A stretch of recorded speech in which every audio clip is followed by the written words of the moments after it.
Hello guys, and this is another video. If you've seen my previous video, which I doubt you have, or maybe you have, I don't know. It was my first video. This is my second video.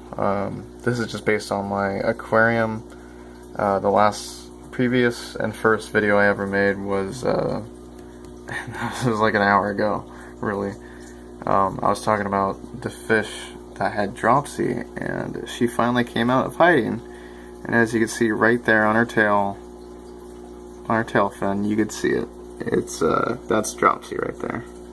I know my camera quality is very terrible, but if you see that little white blurrish spot on there, the camera probably won't be able to pick it up, but if you can see this in person, you'll see when she turns to the side that it's like her scales are rising, and she's been very lethargic lately. She even come out for eating, and I just fed them. Actually, I was making the video while I fed them so that they would come out, but for some reason the video just stopped. I know, I have such bad luck with technology, it's terrible. But anyways, I was going to make this video just to tell you about the aquarium and about the fish and the maintenance I keep up on it. These two Dalmatian mollies. One is just a regular Dalmatian molly, I think, and the other is a Leartail. As you can tell, Leartail, yeah, the camera can pick it up. My camera's not that bad. But yeah, poor Cream here, the white, the mostly white Dalmatian, she does have dropsy. And, all the symptoms, that we've read up and looked up, they totally match. And this poor little fish, she's the first fish we ever had. Her and, not this fish, but a fish who looks a lot like her, it was Cookies and Cream. I know, how original. But they were Cookies and Cream, and they were the most, friendliest fish you'd ever meet. Mollies are great fish, I'll tell you that. They cause no trouble, they might get pregnant, they're live bearers, which means they give live birth. They don't lay eggs. Oreo's making funny faces at me. This fish used to be like 50% black and 50 white, but now she's like almost completely black. Whoa, she like twitched for a second. But yeah, she, over the time we've had her for about 2-3 weeks now, she has gone extremely black. And I don't think she's going back. But yeah, those are our Dalmatian mollies. This one is normal. I think we think she might be pregnant. Little Cream here definitely has the dropsy. Why did you do that? Yeah, they play around a little bit. I don't think they're being aggressive, but yes, this poor Cream, she does have dropsy. And we think it might be because of the ammonia and nitrite levels building up over time. Because if you watched my previous video, I did mention that the conditioner we were using, it does not take care of ammonia and nitrites, and we thought it did.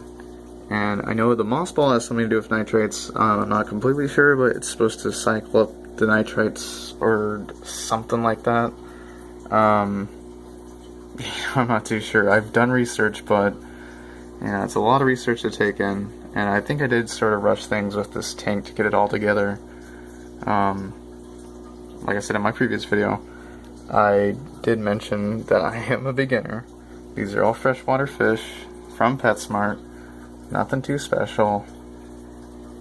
So yeah, I'm just gonna go over, the tanks, what kind of tanks, what kind of brands, what kind of maintenance I keep up on them. I'm gonna tell you about the fish I have. That's the Beta Nebula. Over there is the crab tank. He's probably still in his little thing. He likes to hide a lot, so I'll probably make another video about that, because it's so rare to catch him when he's not hiding. It's ridiculous. He hides about 50%, say 80% of the day. Anyways, I already went over the Dalmatian mollies. One is a Leartail, one's just a regular molly. Cream there, the mainly white one, she was the first fish we ever had. She had a buddy named Cookies, which was pregnant, as we later came to find out. We put her in this 1 gallon here to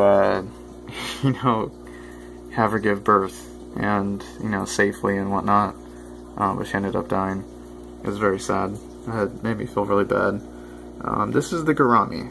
He is a honey dwarf gourami, I think, or striped dwarf gourami, I don't know. But, you know, to summarize it up, he's a dwarf gourami. He's a cool fish. He's like the main attraction of the tank. He is the biggest one of the tank. He's a very peaceful fish, except for recently, like, you know, back to my previous video, he chewed the hell out of this guy. The gold twin-barred platy. And we had to isolate this guy, because he was just getting chewed up by the tequila sunrise guppies that were over here. And I don't want to, like, I don't want to say a lot of things I mentioned in my previous video, but since I know most of you might never see the, you know, my other video, or might not even bother to go see it. Just to sum it up, these guppies have been chewing the hell out of this platy right here. Before, they were all peaceful fish. They got along just fine. Nothing was wrong. The guppies, you know, as soon as we put the platy in there, the guppies were already in here. When we let the platy out, these guppies just, you know, surrounded him. It did nothing. Like, they just followed him. Like, you know, just, they were instant friends. It was crazy. But recently, they just got really aggressive, and I don't know why. The internet says they're not compatible with each other, but oh well. Anyways, here are the neon tetra. These guys are not hardy fish. If you have a filter that, you know, be careful with the filter, because we've already had 2 get sucked up into there, and 1 died just by, I don't even know how. We found him underneath the filter and he was just dead. We have no idea why. They're just they like to kill themselves. They're really good at that. They're really pretty fish though. They're almost bioluminescent, but, you know, I doubt it. They're just, the neon stripe makes them just gorgeous. They're really cool fish. These 3 fish have been around for about 3 weeks now. They haven't died yet. It's amazing. I was surprised. We might just go buy more of them, but with the problems we've been having lately, I don't think so. Up next is the catfish. These albino Cory catfish. Again, I got them from PetSmart. They keep the tank kind of clean. I think we're going to get more catfish. They get 3 inches big, so I don't know, we're thinking about it. But, let's see, right, he's out of the tank. I don't know if you can pick him up, though. He's right there. Right behind the little blades of grass right there. That is a ghost shrimp. We had 4 of those, but now there's only 1. And we think most of them got sucked in the filter or just killed off or something. This guy has been surviving. Like, he's a survivor. He's like about 1 inch long, I think. I don't think he's done growing yet. But he lives in that little conch right there. He goes and hides, and he rarely comes out. It's very rare when he comes out. You'll see him swim around sometimes with his little swimlets. Little things on, you know, the lobster tail. They just kick really fast. It's so funny to just see him swim across the tank trying to be a normal fish. That's about it. I mean, like, back to the twin bar platy, because I didn't go over him very much, but he was a very peaceful fish. We had no problems with him whatsoever, but, I mean, you know, my camera can't pick it up, but he is very chewed up. Like, his fins are just tattered and torn. It's very bad. If I had an LED light, maybe I could pick up, you know, what's going on with him, but I think by tomorrow morning this guy's a goner, and there's nothing we can do about it. The gourami just did a number on him earlier today. His scales have fallen off, they're floating in the water. Might be able to see it, I don't know, my camera's not really that good. That goes for all the fish in there. All these plants are artificial. I mean, if you haven't noticed, I mean, they're too beautiful to be real plants, but, except for the moss ball. The moss ball is real. That's a live plant, the only live plant. The shell, I'm pretty sure, is real. I actually had that before. Got a nice coral reef right here. They like to hide in there a lot. Gives them a good hiding place. They love the bubbles. These guys especially. Maybe not so much ever since she got sick, but before Cream just used to love the hell out of the bubbles. She'd just, bob around in them, swim through them. It was fun. It's like the only toy the fish could have. The video's getting kind of long, so I'm going to wrap this up soon. This is the beta tank. His name is Nebula, because he looks, his color scheme reminds me of Nebula in space. So, he did have this gallon. It's just a simple 1 gallon tank. We upgraded this 3.5 gallon because, I don't know, for the beta fish, he's a good fish, I like him a lot. And so I decided to upgrade him to a 3.5 gallon. It probably wasn't needed, but oh well, it's better than staying in these little cups right here that they came in from PetSmart.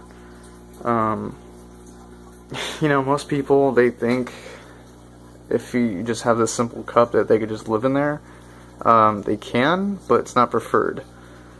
Like, how would you feel about living, being the size of that guy, living in a little cup like this? I mean, it's terrible. At least PetSmart takes good care of their fish, I guess. If you want to go get a good, healthy fish that might live for years, go to Petco, not PetSmart. Even though PetSmart is still good, go to Petco. Nebula's a good fish. I mean, I was feeding them earlier, like I said, and the video just stopped, so I wanted to get, a video of them eating, but that didn't happen. This guy's a pretty beta fish. He's a male, obviously, because of his fins. He lives alone, obviously, because he's a beta, and he's a Siamese fighting fish.